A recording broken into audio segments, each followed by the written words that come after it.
Tumakas na tayo, takasan na natin ang mundo.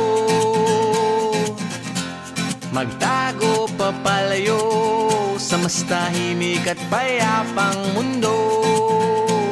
Umubulong ang hanging amihan at huni ng ibon. Dumudulog at tinatawag na tayo ng bundok.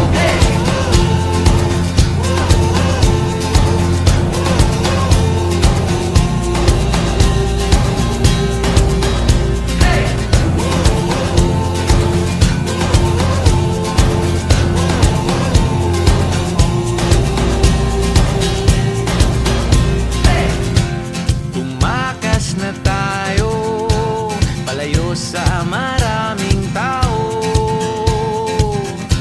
Tumiwalay at magtago sa maingay at malabong mundo.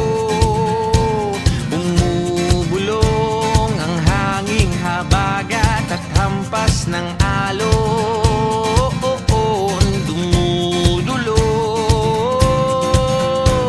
at niyayakag na tayo ng karagat.